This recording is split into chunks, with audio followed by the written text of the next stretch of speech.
Postmortem के बाद जिंदा हुआ एक व्यक्ति, चिता पर आग देते समय शरीर हिलने लगा। ये देख वहां पर हड़कंप मच गई। नमस्कार, मेरा नाम ज्योति है और आप देखना शुरू कर चुके हैं रेडियो कनपुरिया। अगर कोई मरा व्यक्ति जिंदा हो जाए तो आसपास के लोगों में क्या बीतेगी, क्या हो सकता है? क्या हम इसे अस्पताल वालों की गलती मान सकते हैं या फिर कुदरत का करिश्मा मान सकते हैं? जिस इंसान का पोस्टमार्टम भी हुआ उसे डीप फ्रीजर में भी रखा गया, फिर भी वो जिंदा कैसे हो गया?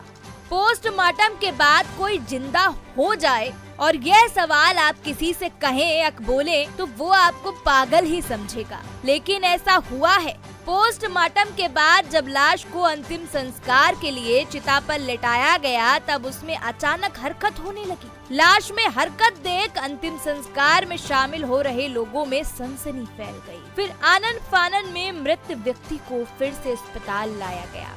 हैरान करने वाला ये मामला राजस्थान का है, जहां पर एक व्यक्ति को मृत घोषित कर दिया गया था। पोस्टमार्टम के बाद वो जिंदा कैसे हो गया, ये सवाल बहुत बड़ा बना हुआ है। इस अस्पताल की लापरवाही माने या फिर कुदरत का हम करिश्मा भी मान सकते हैं। मिली जानकारी के अनुसार ये भी कहा गया है कि एक सेवा संस्थान है जहां वो लावारिश, दिव्यांग और रिटायर्ड लोगों की सहायता करती है। वहीं पर ये दादाजी इनको लावारिश की तरह मिले थे। इन्होंने अस्पताल में भर्ती कराया तो डॉक्टरों ने इनको मृत घोषित कर दिया।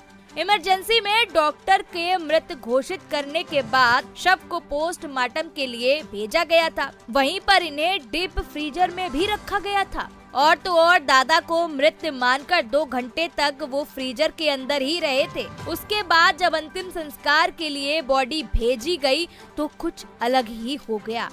यहाँ पर सबसे बड़ा मुद्दा और सवाल ये है, इसको लेकर दादाजी के परिवार वालों को सूचना क्यों नहीं दी गई?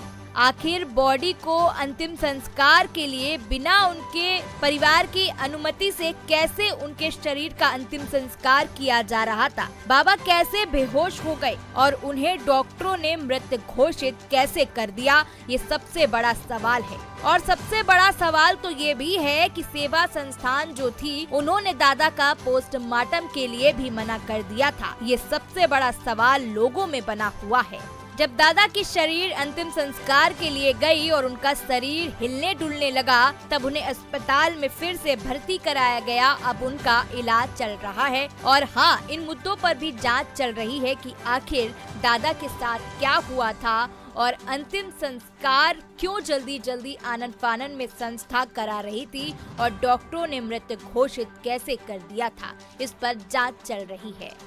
अब प्रशासन भी इस खबर को सुनते हुए हरकत में आ गई है और जांच को जल्दी कराने की मांग की है। मैं हूं ज्योति और आप देख रहे थे रेडियो कनपुरिया। वीडियो अगर अच्छा लगा हो तो लाइक कर दीजिए, चैनल को सब्सक्राइब कर दीजिए और हाँ, शेयर जरूर कर दीजिएगा।